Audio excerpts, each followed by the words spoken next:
The great crystal halls of Nexus Prime stretched high above the gathered aliens like frozen lightning. Commander Hyun-soo walked through the massive doorway with his small team of humans trailing behind him. The sound of his boots on the smooth floor echoed in the vast space. Around him, hundreds of alien beings sat in curved rows that spiraled up toward the glowing ceiling. Hyun-soo had served Earth for 30 years, but he had never seen anything like this place. The walls seemed to be made of living light that shifted colors as he moved. Giant beings with scales that sparkled like jewels looked down at him with eyes that glowed like small suns. Creatures made of what looked like pure energy floated near the ceiling, casting dancing shadows on everything below. Admiral Bora sat in the observation area reserved for military attachés. She watched as her commander stood alone in the center of the Great Hall. The humans looked so small compared to the aliens around them. Some of the alien representatives were as tall as buildings. Others were so thin they looked like walking trees. A few seemed to be made of metal and circuits that hummed with electric power. The Veloxian speaker raised one of his forearms and the hall fell quiet. His voice boomed through hidden speakers that made the crystal walls vibrate. "We are here to decide the place of the newest species to reach the stars," he said. His reptilian face showed what might have been amusement. "The humans of Earth request membership in our Galactic Council." Soft laughter rippled through the assembled aliens. Captain Taemin felt his face grow hot with anger. He sat with the other human observers and watched as holographic displays appeared in the air above them. The displays showed Earth's fleet of warships floating in space. To human eyes, they looked powerful and sleek. The ships had taken decades to build and represented the best technology Earth could create. The Chithari representative clicked its mandibles together, making a sound like breaking glass.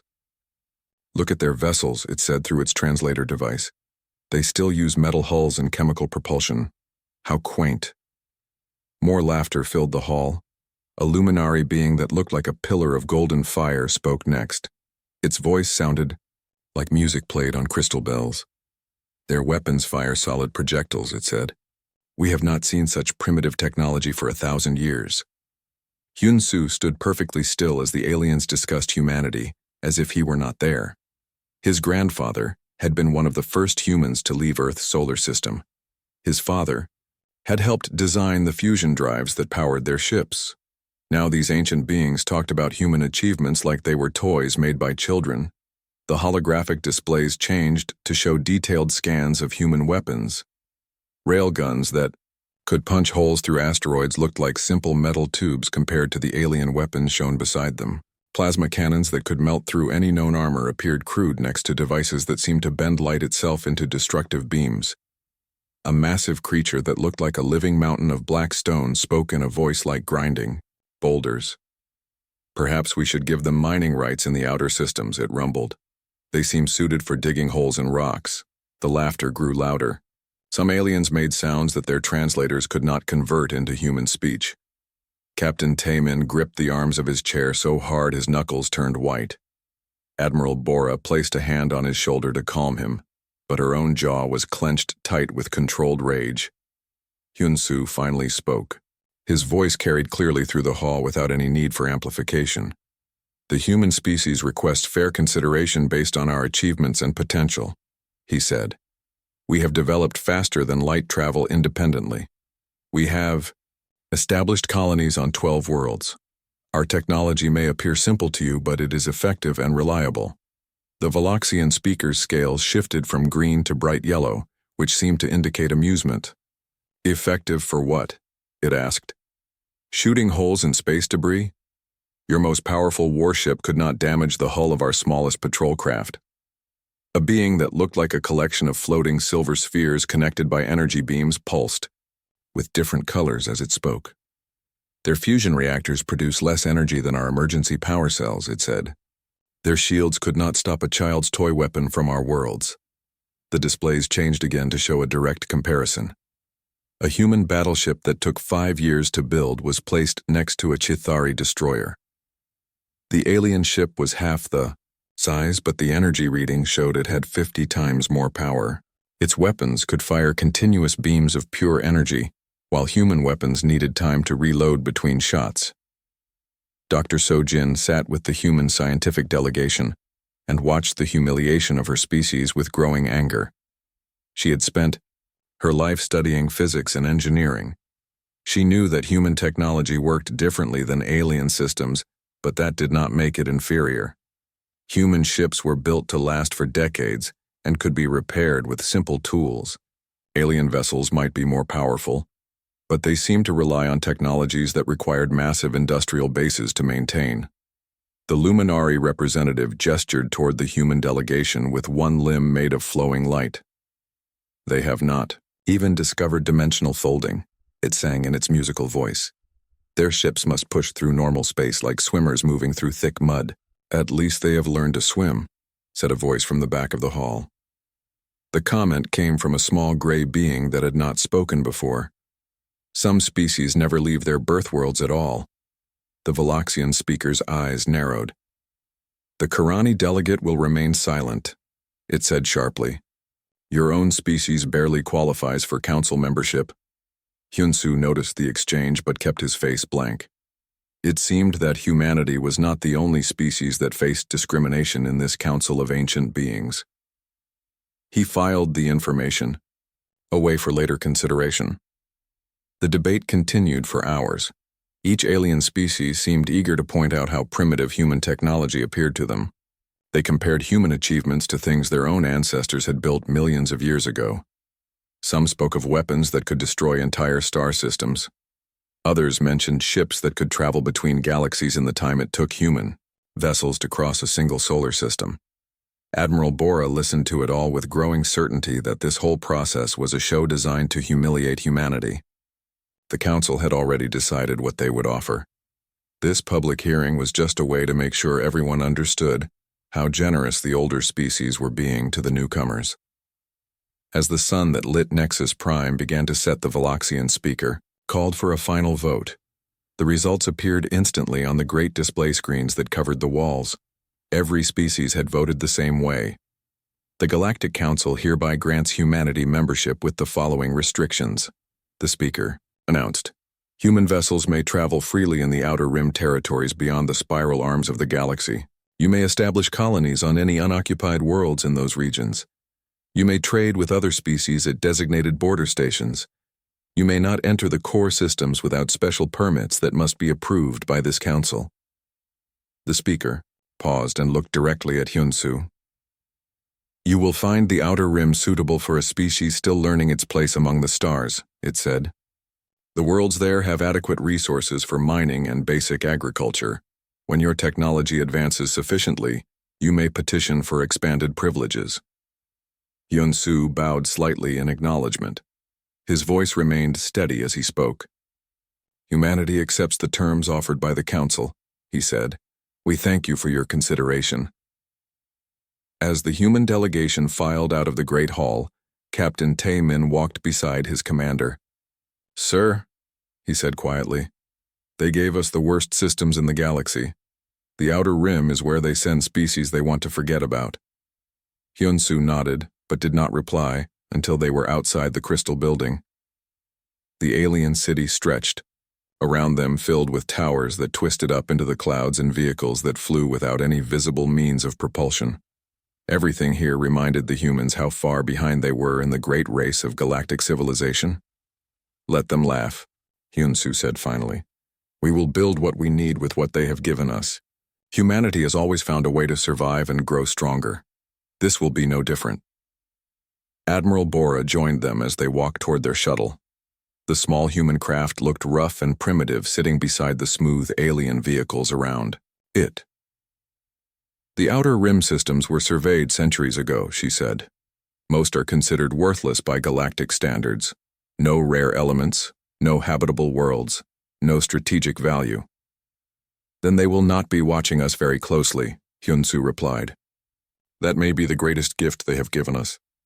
The drilling equipment screamed as it bit through the hard rock layers of Kepler 4042c. Engineer So Young wiped sweat from her face and checked the depth readings on her scanner. They had been digging for 3 weeks and were now almost 2 kilometers below the surface. The planet was supposed to be rich in rare minerals, but so far they had found nothing but ordinary stone and metal. Shut it down for the night, called Supervisor Huansu from the control cabin. The massive drilling rig slowly wound down with a series of mechanical groans and hisses. The work crew began securing their equipment against the fierce winds that swept across the planet's surface every evening. So Young was packing her tools when her scanner began beeping frantically. She pulled it out and stared at the readings. The device was detecting some kind of metallic structure directly below them. The scanner showed an object at least 50 meters wide buried in the solid rock. "Supervisor," she called out. "You need to see this." Huansu jogged over to where So Young stood. His weathered face showed surprise as he looked at the scanner readings. "That's impossible," he muttered. The geological surveys showed nothing but rock at this depth. "The metal composition is strange too," So Young said, pointing at the display. "The scanner cannot identify what it's made of. It's not iron or aluminum or any of the common elements we mine."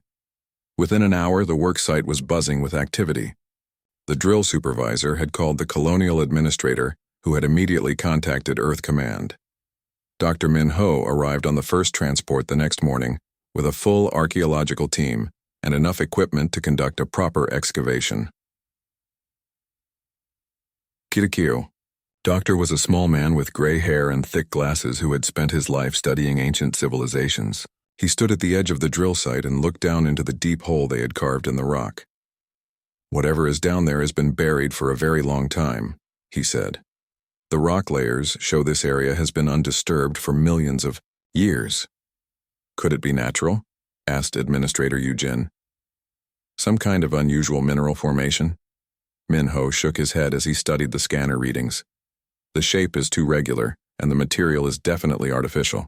Something made this and buried it here long before any known species reached this part of the galaxy."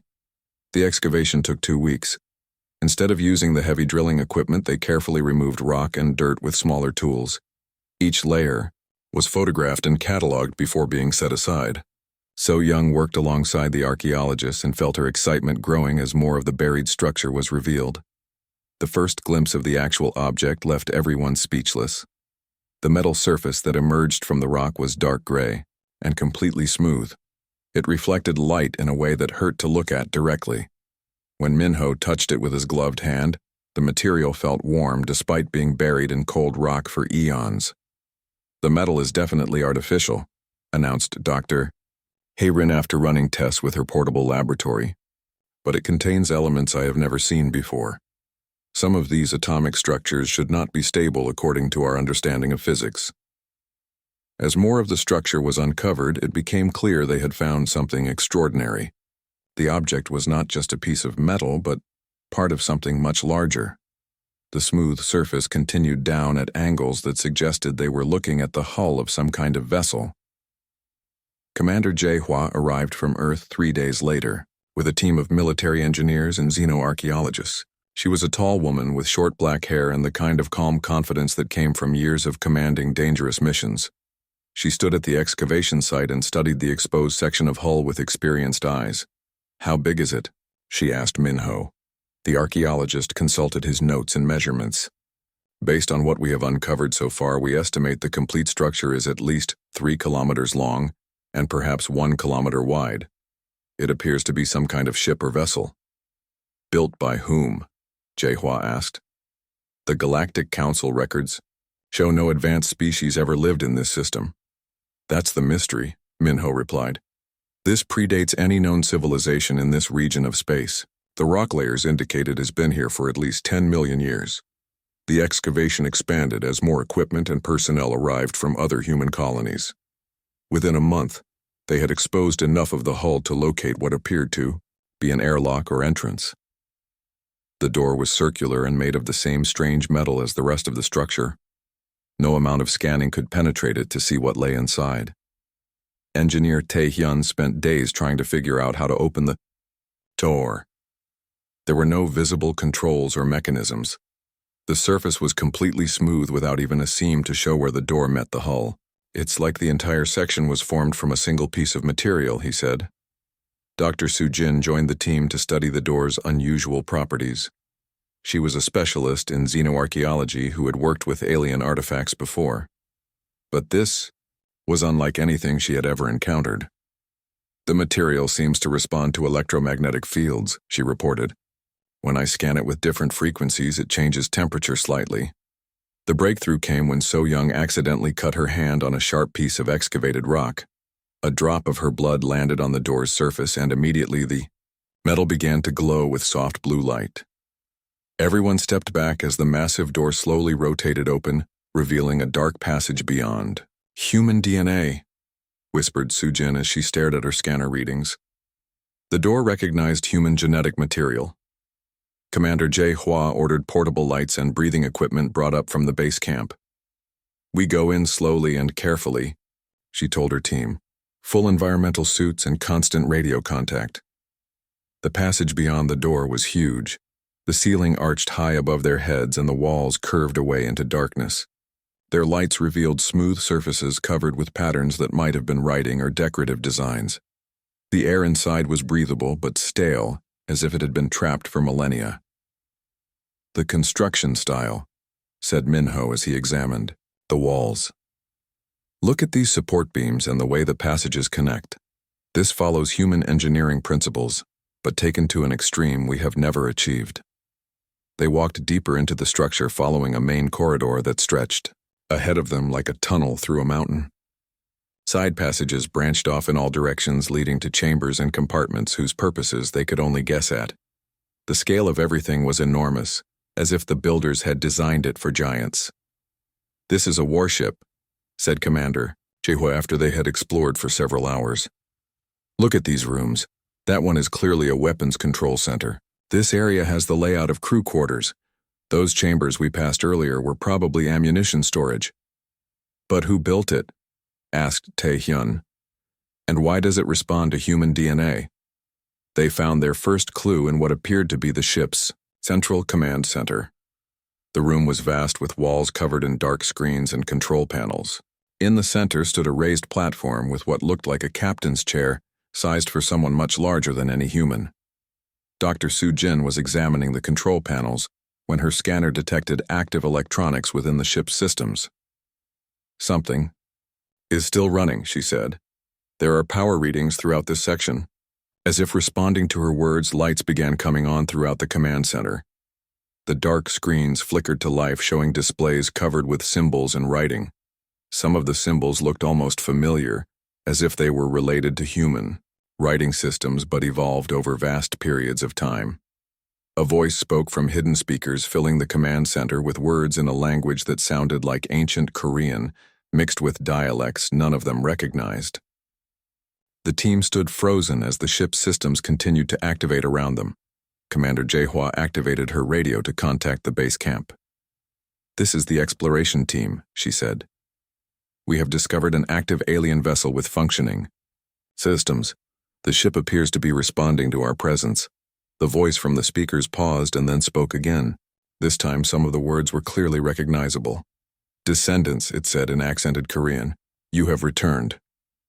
Minho grabbed Sujin's arm as he stared at the active displays around them. "Those symbols," he said, pointing at the screens. "They're not completely alien. Look at this one. It's similar to ancient Korean characters but modified, and this pattern here resembles mathematical notation we still use." "Impossible," whispered Jehua. "This ship is millions of years old. Humans didn't even exist when this was built." The ship's voice spoke again, and more of the words were understandable. "I am Cheon Ryong," it said. "I have waited so long for your return. The children of the builders have finally come home." The screens around them displayed star maps, showing the galaxy as it existed long ago. Planets and systems were marked with symbols that the translation system slowly began to decode. Trade routes connected distant worlds in a network that spanned the entire galaxy.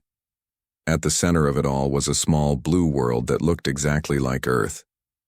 "This can't be real," said Sujin as she studied the displays. "According to this map, Earth was the center of a galactic civilization millions of years ago. But that's impossible. Human civilization is only a few thousand years old." The ship's AI seemed to understand her confusion. The ancient ship's systems hummed with increasing power as more sections came online. Commander Jaehua watched displays that showed energy readings climbing to levels that should have been impossible. The fusion reactors that powered human colonies produced less energy than what this single vessel was generating just by waking up. "I am the Kaon Ryong," the ship's AI repeated as holographic interfaces materialized in the air around them. "I have slept in the darkness between stars waiting for the children of my builders to find me. You carry their genetic patterns. You think as they thought. You are their inheritors, though you have forgotten your heritage." Dr. Sujin approached one of the floating displays with trembling hands. The interface responded to her touch, showing detailed technical specifications that made her head spin. "The power systems use zero-point energy extraction," she whispered. "They're pulling energy directly from the quantum vacuum. Our best theories say that's impossible." The AI's voice carried a note of gentle amusement. "Your current science is like a child playing with blocks while ignoring the vast library of knowledge that surrounds them. You have chosen to limit yourselves to rediscover what was once common understanding." Captain Dong Hyun had arrived with the second exploration team, and now stood staring at weapon systems that defied everything he knew about physics. The displays showed cannons that could manipulate gravity itself, and shields that existed partially, outside normal spacetime. "These weapons," he said, "they could destroy entire fleets. They were designed to protect the galaxy from threats that came from beyond its borders," the AI explained. "Your ancestors built them when they ruled over 1,000,000 worlds and commanded technologies that current species use without understanding their true nature." More sections of the massive ship continued to activate. Corridors that had been dark, for millions of years filled with soft light that seemed to come from the walls themselves. The air recycling systems began working again, processing the stale atmosphere and replacing it with perfectly balanced air that tasted clean and fresh. Engineer Taehyun monitored his instruments as power flowed through conduits designed using principles he could barely comprehend. "The energy distribution network is self-repairing," he reported. "Damaged systems are rebuilding themselves at the molecular level." The ship's AI guided them through passages that led to chambers filled with technology that looked like art more than machinery. Crystalline structures pulsed with inner light while metal components flowed like liquid while maintaining their solid properties. Everything was designed with an elegance that made human engineering look crude and primitive. "Why did they abandon all this?" asked Dr. Minho as he studied manufacturing equipment that could apparently create any material by manipulating atomic structures directly. "Why would anyone give up such incredible capabilities?" The AI paused before answering, and when it spoke, the voice carried the weight of vast age and experience. "They learned that eternal power leads to eternal stagnation. When you can do anything, achievement becomes meaningless. When you know everything, discovery becomes impossible. They chose to forget so their descendants could have the joy of learning." Commander Jaehua stood in what had once been the ship's bridge, but was now transforming around them. The walls became transparent, showing the rocky surface of Kepler 442c outside. But overlaid on that view were tactical displays showing the positions of every human ship and colony within 50 light years. "How long have you been monitoring us?" she asked. "Since your first ships left your home system," the AI replied. "I have watched you spread to new worlds and build new cities. I have seen you make the same mistakes your ancestors made and learn from them as they did. You are growing as they hoped you would." Dr. Sujin was studying the ship's database when she made a discovery that changed everything. "Commander," she called out, "you need to see this. The ship's records show there are others, dozens of them scattered throughout the galaxy. This is just one vessel from an entire fleet that was hidden before your ancestors retreated to Earth." The tactical displays confirmed her words.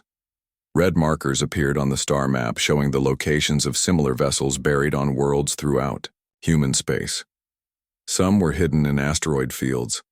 Others lay dormant in the deep ocean trenches of water worlds. A few rested in the hearts of dead planets, waiting for the touch of human DNA to wake them. "An entire war fleet," breathed Captain Dong Hyun. "Ships like this could dominate the galaxy." "That is exactly what your ancestors feared," the AI said. They scattered us and hid us so that their descendants would only find us when they were ready to use such power wisely. The ship's communication systems were coming online and immediately began detecting transmissions from across the galaxy. The AI filtered through thousands of channels, picking up everything from alien military communications to civilian broadcast entertainment. What it found made the tactical situation clear. "The Galactic Council has learned of my awakening," the AI announced. "Their long-range sensors detected the power surge when I reactivated. They are mobilizing a combined fleet to investigate what they assume is a dangerous archaeological discovery that must be contained." Commander HFY felt her stomach tighten as she realized what this meant. "How long do we have?"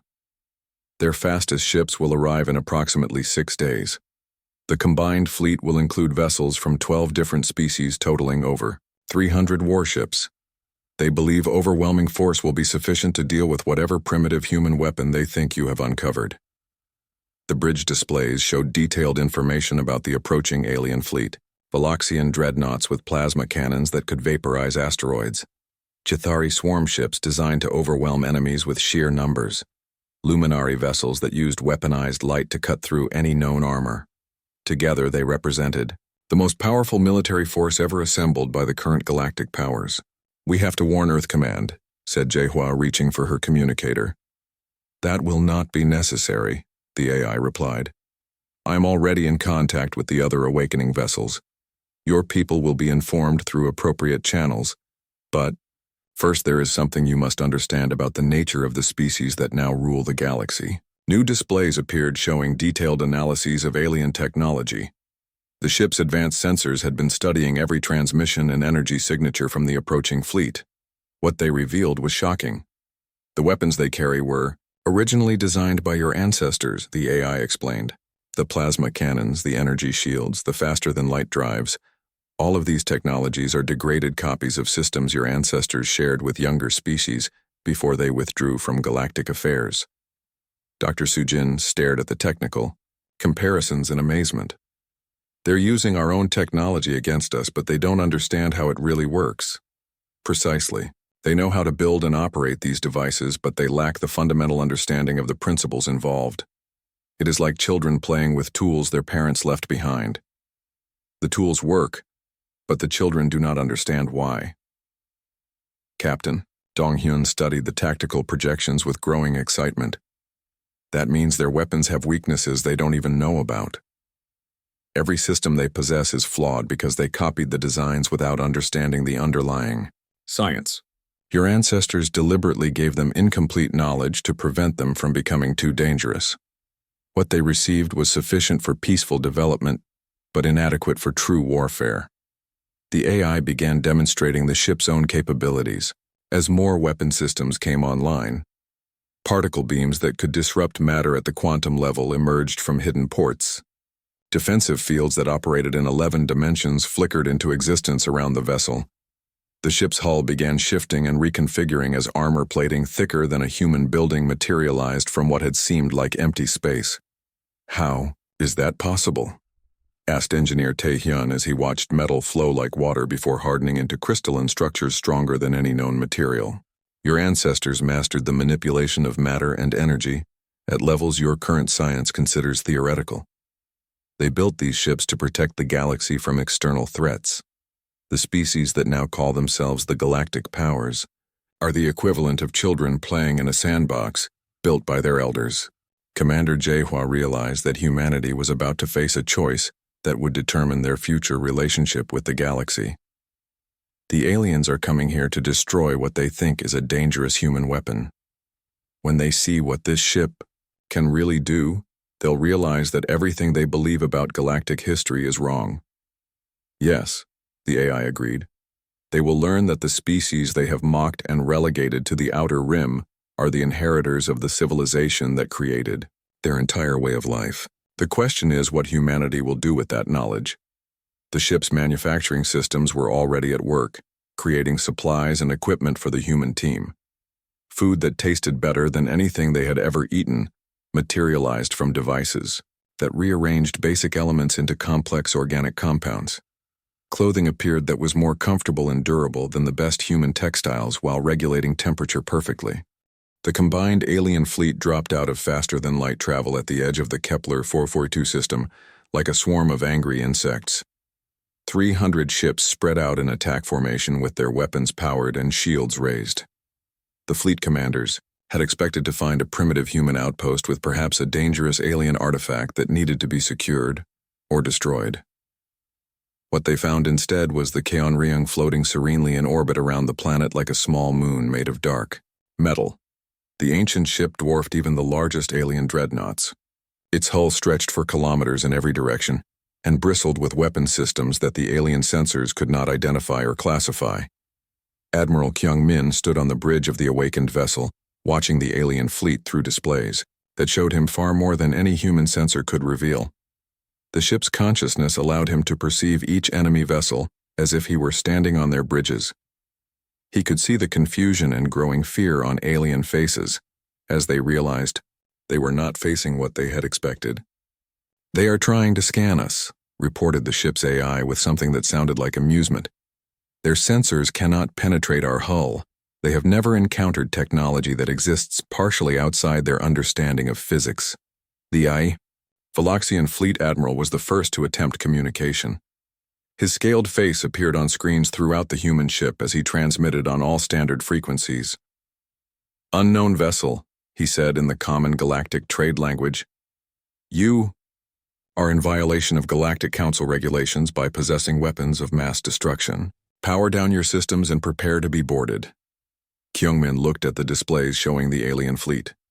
The enemy ships had arranged themselves in a classic encirclement pattern that would have been effective against any conventional opponent. Their plasma cannons were charged and ready to fire. Their fighter craft were launching from carrier bays. Everything about their deployment suggested they expected an easy victory. "Should I respond?" Kyungmin asked the AI. "Let them make the first move," the ship replied. "They came here believing they could intimidate the descendants of their creators. Let them learn the truth through experience rather than words." Captain Haiwan monitored the communications channels and reported what she was hearing. "The fleet commanders are arguing among themselves," she said. "The Chithari want to attack immediately. The Luminari are suggesting they try to negotiate. The Valoxians are demanding we surrender unconditionally." Through the ship's enhanced senses, Kyung-min could perceive the aliens' fear growing as they realized the vessel they faced was beyond their understanding. Sensors designed to analyze enemy ships were returning impossible readings. Weapons that should have been easily identified appeared to violate fundamental laws of physics. The first shot came from a Chithari destroyer, whose captain had grown impatient with the standoff. A plasma beam that could melt through battleship armor struck the Keonryung's hull and simply vanished. The energy was absorbed by defensive systems that existed in 11 dimensions, turning the attack into harmless background radiation. "They have fired upon us," the AI announced calmly. "According to the laws of warfare established by your ancestors, this constitutes an act of aggression that justifies defensive action." The response was swift and devastating. A beam of coherent energy lanced out from the Keonryung and struck the attacking destroyer. But instead of destroying the ship, the beam systematically dismantled it atom by atom. The vessel simply came apart like a complex puzzle being disassembled by invisible hands. The crew had time to scream once before. Their ship ceased to exist. The alien fleet reacted with panic and fury. Hundreds of plasma cannons fired simultaneously, creating a light show that could have been seen from orbit. Energy beams powerful enough to crack planets converged on the human ship from every direction. The barrage continued for several minutes, as the aliens poured everything they had into the attack. When the weapons fire finally stopped, the Keonryung hung in space completely undamaged. The defensive shields had absorbed every shot, converting the energy into power for the ship's systems. The AI had not even bothered to take evasive action. "Impossible," whispered the Valoxian admiral, as his sensors confirmed what his eyes were telling him. "No ship can withstand that level of concentrated fire. Their weapons are based on principles we taught their ancestors millions of years ago," the AI explained to the humans on the bridge. "But they never learned the fundamental science behind the technology. They copied the designs without understanding why they worked. Every attack they make simply feeds more power to our defensive systems. Kyungmin watched as the alien fleet tried to adapt to the failure of their first assault. Some ships attempted to ram the human vessel only to discover that the Cheonryong's hull existed in multiple dimensions simultaneously. The alien ships passed through what appeared to be solid matter like ghosts passing through walls. "How are you doing that?" asked Captain Haewon as she watched a massive luminary battleship fly harmlessly through the middle of their ship. "Phase displacement," the AI replied. "Your ancestors built these vessels to fight enemies that could manipulate space and time. Physical attacks cannot affect us unless we choose to allow them." The alien commanders were growing desperate as none of their conventional weapons proved effective. They began attempting more exotic attacks using technologies they barely understood. Gravity bombs intended to collapse space around the target had no effect on a ship designed to exist outside normal space-time. Quantum disruptors that could tear apart matter at the subatomic level were neutralized by defensive systems that operated on principles the aliens had never even theorized. "They're breaking formation," reported Haewon as she monitored the enemy fleet. "Some ships are trying to retreat. Others are moving to attack positions they've never used before." "They are reverting to instinctive behaviors," the AI observed. "When faced with something beyond their understanding, they are responding like animals backed into a corner. This makes them more dangerous because they will try things that are normally considered too risky." A group of Chithari swarm ships began sacrificial attacks flying directly into the Cheonryong's weapon systems. The aliens hoped to overwhelm the defenses through sheer numbers even if it meant destroying their own vessels. They discovered that the human ship's weapons could track and destroy thousands of targets simultaneously without any decrease in accuracy or power. The Luminary tried a different approach, using their mastery of light-based weapons to create a trap made of coherent energy beams. They attempted to cage the human ship within a prison of weaponized photons, only to watch their carefully constructed trap simply pass through the Cheonryong without any effect. "Your ancestors foresaw every tactic these species might use," the AI told Kyungmin as the alien attacks continued to fail. "They designed our defensive systems to counter every possible threat, including weapons that did not yet exist when we were built." The battle turned into a demonstration rather than a real fight. Each alien attack was neutralized effortlessly, while the Cheonryong responded with precisely calculated counterstrike. Ships were not destroyed but disabled. Weapon systems were surgically removed without harming the crews. The message being sent was clear. The human vessel could have annihilated the entire fleet at any moment, but was choosing restraint. "They're starting to understand," observed Captain Haewon as she listened to increasingly frantic alien communications. "Their fleet commanders are realizing that everything they know about warfare is wrong." Some alien captains began attempting to surrender, but discovered that their own fleet admirals would not allow it. The combined fleet had been sent to demonstrate galactic superiority over the upstart humans. Returning home defeated by a single vessel would be a humiliation that none of the elder species could accept. The Valoxian admiral made a desperate decision to use the fleet's ultimate weapon. A device that could destabilize stars themselves was prepared for firing. The aliens intended to destroy the entire system, rather than admit defeat to what they still believed was just another species of primitives who had stumbled across some ancient technology. "They are preparing to use a stellar destroyer," the AI announced. "They would rather commit genocide than acknowledge that they have been defeated by their creator's children." Kyungmin felt his anger rising as he realized what the aliens intended. "Stop them," he ordered. The response was instant and final. Every ship in the alien fleet suddenly lost power as the Cheonryong systems reached across space and disabled their reactors. Weapons went offline. Life support systems switched to emergency power. Hundreds of vessels that had been mighty warships moments before became helpless hulks drifting in the void. "How?" whispered the Valoxian admiral as his flagship's bridge plunged into darkness. "Your power systems are based on technology we designed," the AI replied, broadcasting on all frequencies so every alien could hear. "Every reactor in your fleet contains components that respond to shutdown commands built into their fundamental architecture. Your ancestors received these gifts from humanity's first empire without understanding the safeguards that were included. The demonstration was complete. The emergency session of the Galactic Council convened within hours of receiving the first reports from the disabled fleet at Kepler 442c.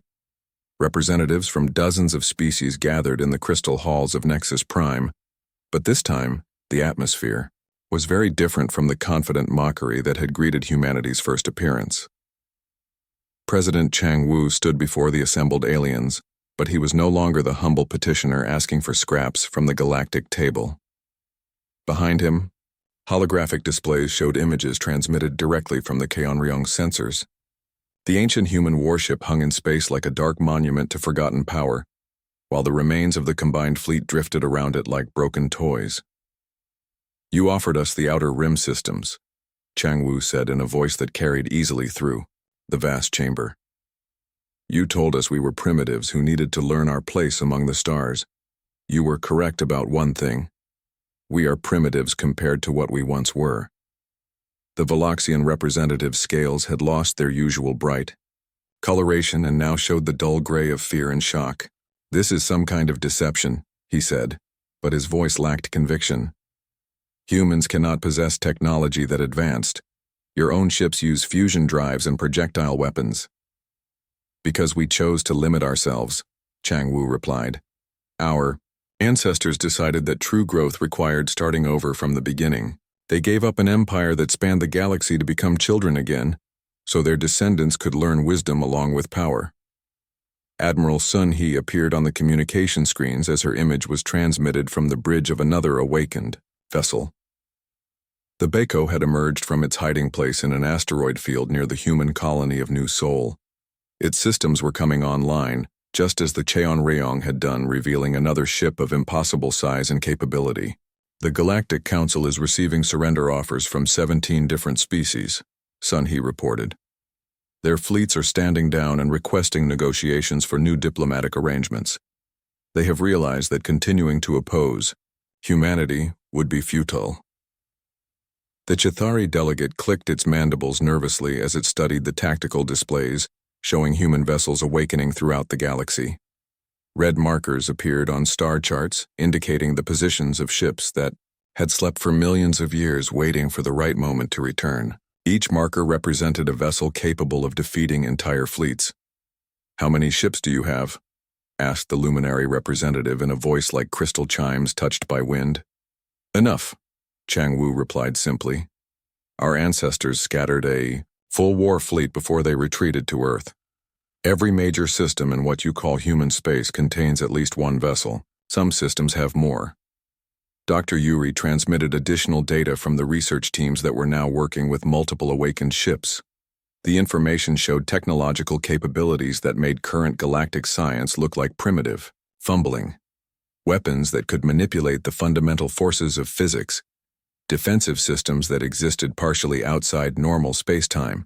Manufacturing capabilities that could create any material by rearranging matter at the atomic level.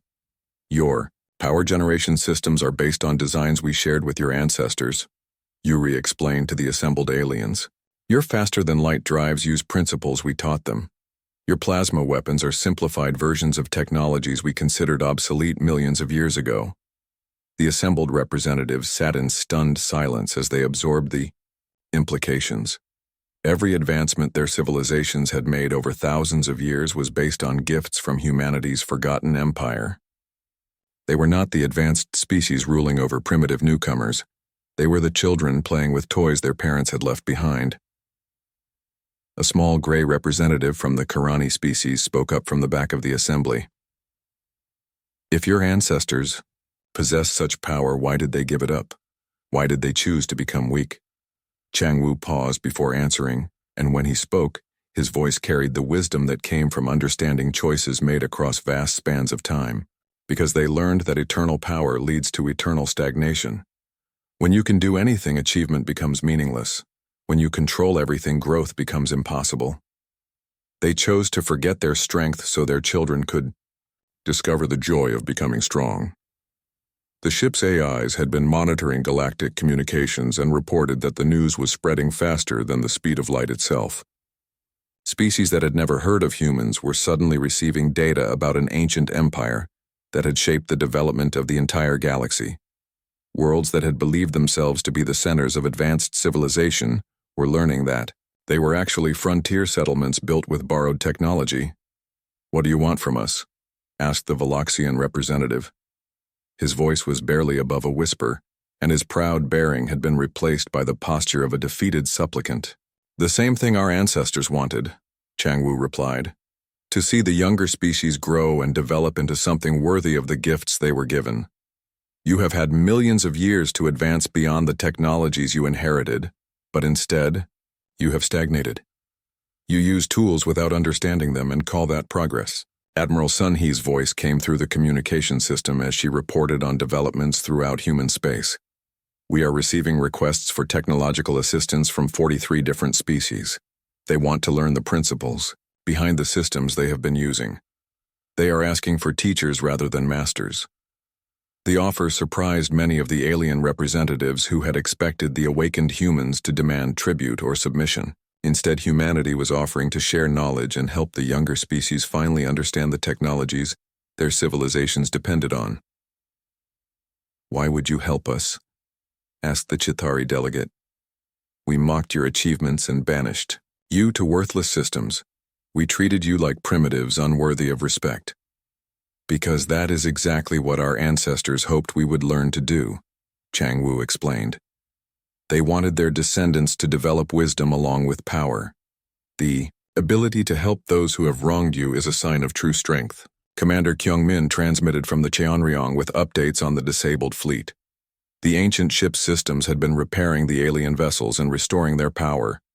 Instead of leaving their enemies helpless, the humans were demonstrating mercy even in the moment of their greatest triumph. "Your ships are being repaired and their crews will be allowed to return home," Kyungmin announced. "Consider this a gesture of goodwill from a species that remembers what it means to be weak and wants to help others become strong." The Galactic Council faced a choice that would reshape the balance of power throughout known space.